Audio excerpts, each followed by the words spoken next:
It's the year 1320, in a small village somewhere in England. John wakes up before sunrise. He doesn't know what day it is. Farmers don't need calendars. He can't read either. No one ever taught him. The first task of the day led the cattle to the field. Stomach still empty, hands still cold. John isn't special. You won't find his name in any history book. But if you've ever wondered how ordinary people really lived during the Middle Ages, he's your answer. Today, you'll follow John through one day. A day with no easy choices, no free time, and where every small mistake comes at a cost, pain, or hunger. So, here's the question. Could you survive those 24 hours?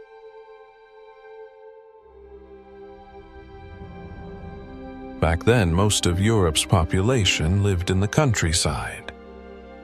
They farmed land owned by nobles or monasteries. This was classic feudal society, divided into three main classes: the nobility lords and knights, the clergy monks and the church, and at the bottom, the peasants. Most peasants didn't own land.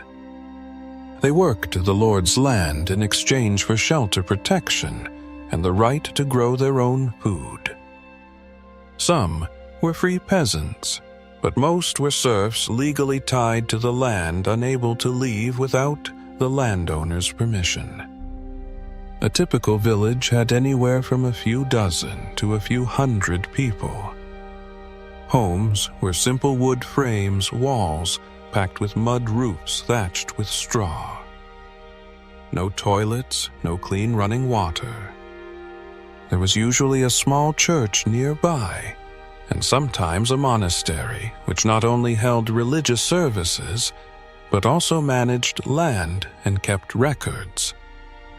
John is a farmer in his 30s, living with his wife and 3 children in a village in central England.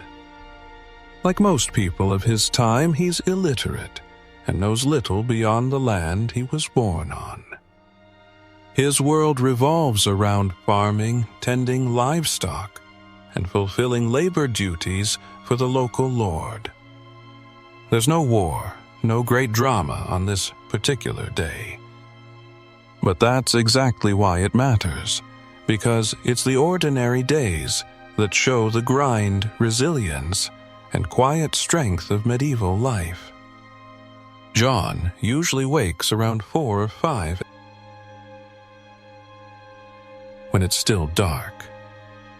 He doesn't have a clock, but he knows the time from the familiar signs: the rooster crowing, the lowing of cattle, and sometimes the distant toll of the church bell. His home has only one room. The whole family, parents and children, sleeps on a dirt floor layered with straw and a few coarse blankets. No bed, no mattress. Just the warmth of bodies huddled together, and in winter, maybe a small animal or two sleeping inside to share the heat. Mornings begin simply.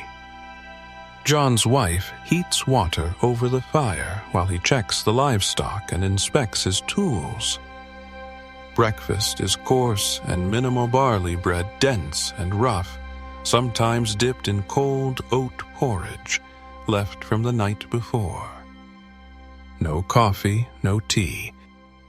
If there's anything to drink, it's plain water or weak home-brewed ale, more common than clean water at the time. After breakfast, John grabs his hoe sickle or wooden plow and heads to the fields. If he has cattle, he brings them along. His tasks depend on the season: sowing or harvesting, plowing or weeding. Work begins early and lasts until sunset. In addition to his own plots, he must also complete the labor owed to the Lord, digging, repairing roads, or tending church land. There's no school for the children. Older kids follow their father to the fields. Younger ones stay home and help their mother. From a young age, they learn to herd geese, gather firewood, or care for their siblings. Breaks are rare. From the early morning, John's day is built around hard physical labor on an almost empty stomach. Around noon, when the sun is high and the body weary, John pauses. There's no fixed lunch hour, just a natural break based on light fatigue and instinct. He might rest in the shade of a tree, or, if nearby, return home briefly. There are no rest stops, no chairs, just a patch of cloth or a bundle of straw to sit on. His lunch is packed dry bread, a hunk of hard cheese, or cold porridge in a clay pot. If the family planned well, maybe a few onions, some boiled beans, or a bit of salted meat, but that's a luxury. Midday is also the only time people might briefly talk. John could run into other farmers working on the Lord's land. They exchange a few words about the weather, the crops, or rare news from passing travelers. There are no newspapers, no headlines, just word of mouth. For many families, this is also when the children bring lunch to their parents. Kids as young as 8 or 9 are used to walking long distances and helping in the fields. So this isn't a restful break. It's a short pause before more labor. The break lasts maybe 30 minutes to an hour. Not enough to recover, but too long means trouble. If darkness falls before the work is done, the consequences are clear, unfinished fields, wandering livestock, and lost crops if the rain comes. So John stands, brushes the dust from his hands, and gets back to work under the afternoon sun. Afternoon is the hardest part of John's day.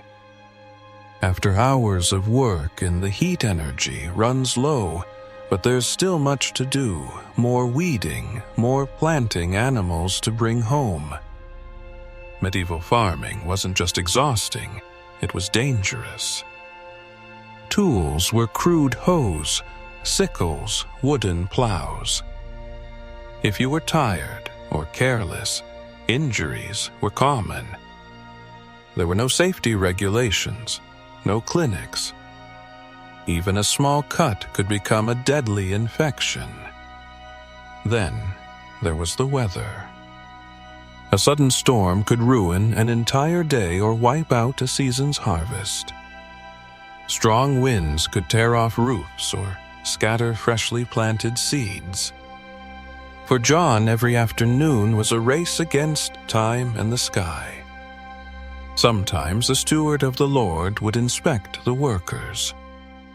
If someone slacked off, failed to finish their quota, or disobeyed orders, punishments could follow: fines, extra labor, or even a whipping. Still, there was something satisfying about the afternoon. Each row tilled, each seed planted, was a small hope for the future. For John, it wasn't just duty, it was the only way to feed his family.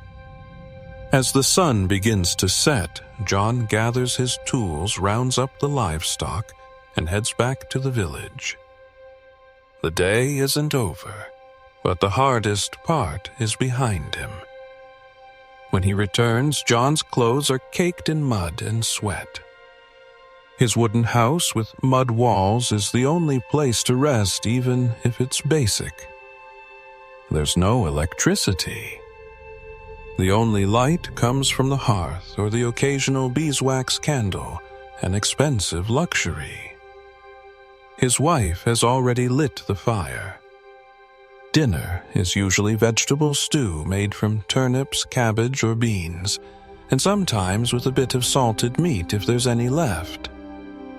They eat with leftover bread, sometimes reheated to soften it. Rice and sugar. Those were expensive imports reserved for the rich. The whole family gathers around the fire, eating with hands or wooden spoons. There's no dining table. The children eat with the adults, no kids' meals here. Everyone eats just enough because food has to stretch across many days. Leftovers are rare. If there's time after dinner, John might repair tools, patch up worn clothes, or talk with his family. Sometimes neighbors drop by sharing news or trading small items like needles, thread, vegetables, or eggs. But nights are short. Everyone's tired. The light is too dim for much else. There's no bathroom. The family uses a wooden bucket inside the house and empties it outside in the morning. Personal hygiene is minimal cold water for hand washing, a rough cloth for wiping your face. Baths are rare, maybe once every few weeks or for special occasions. The whole family goes to sleep early, usually before 8. They lie together on the straw-covered floor, wrapped in thick blankets. No glass windows. Wind seeps through wooden cracks, making nights chilly, even in summer. But they're too tired to care. John's day ends there, quiet, repetitive, but complete in its own way. Tomorrow will be the same, unless something disrupts the routine, a storm, a new tax, or an order from the Lord. So now you've spent a full day with John, a peasant in England, 1320. No big events, no headlines. But it's these ordinary days that best reveal what life was truly like for most people in the Middle Ages. And now, the question remains, could you survive a day like that? No modern comforts, no career choices, no freedom to move. Everything depends on the soil, the season, and the will of someone more powerful than you. Yet people like John survived. They worked. They raised families in conditions we'd consider unbearably harsh. Not because they were stronger, but because they had no choice. Endurance wasn't a luxury. It was survival. We live in an age of unmatched comfort. But maybe that's why we forget. Survival doesn't come from technology or convenience. It comes from adaptability, from community, and from the quiet patience of daily life. Thank you for joining this journey. If you'd like to learn more about medieval life and society, stay tuned to this channel. There are still many untold stories, from castles to monasteries, from knights to the nameless souls of history.